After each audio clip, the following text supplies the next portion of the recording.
સમાચારોમાં આગળ વધીએ તો વડોદરામાં પીએસઆઈ ડીવી વસાવાની સમય સૂચકતાએ મોટી દુર્ઘટના ટાળી છે। વડોદરાના કોટંબી સ્ટેડિયમ ખાતેની મેચ ચાલી રહી હતી ત્યારે અચાનક પાર્કિંગ એરિયામાં ઉભેલી એક કારમાં આગ ફાટી નીકળી હતી। ત્યારે મેચ જોવા આવેલા હજારો દર્શકો અને પાર્કિંગમાં રહેલી સેંકડો અન્ય ગાડીઓને કારણે અફરાતફરીનો માહોલ સર્જાયો હતો।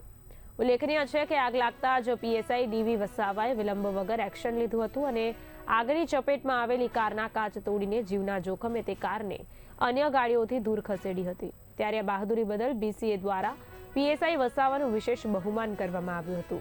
પોલીસ જવાનની આ સતર્કતાએ સાબિત કર્યું છે કે વર્દીમાં સજ્જ જવાન માત્ર કાયદો વ્યવસ્થા જ નહીં પણ નાગરિકોની સુરક્ષા માટે પણ હંમેશા તત્પર રહે છે। પીએસઆઈ ડીવી વસાવાની કામગીરીને સ્ટેડિયમમાં હાજર લોકો અને ક્રિકેટ પ્રેમીઓએ ઊભા થઈને વધાવી હતી।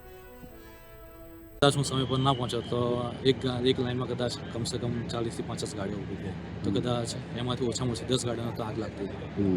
એના કરતાં વધારે મેચ ચાલતી હતી ને અફરાતફરી થઈ જાત, કેવો માહોલ થાત? શું જો એ ઘટનાની અફવા ફેલાઈ હોત કોઈ તો કદાચ ગ્રાઉન્ડમાં 18,000ની ઉપરનું પબ્લિક હતું તો કદાચ અફરાતફરી દોડભાગની સમસ્યા થાત અને એમાં નાના બાળકો પણ હાજર હતા, જેથી આવી ઘટના ન બને એટલે અમે આજુબાજુના જેટલા પણ વિડીયો ઉતારતા હતા એમને વિડીયો ઉતારવાની ના પાડી હતી અને સમય સૂત્રની સાથે સિક્યુરિટી બરાબર હતી અને અમારા ઉચ્ચ અધિકારીઓ પણ ત્યાં જગ્યા પર પહોંચી ગયા હતા અને ફાયર બ્રિગેડની ટીમ બી આવી ગઈ હતી। એટલે વચ્ચે બી ઘટના બની એના પર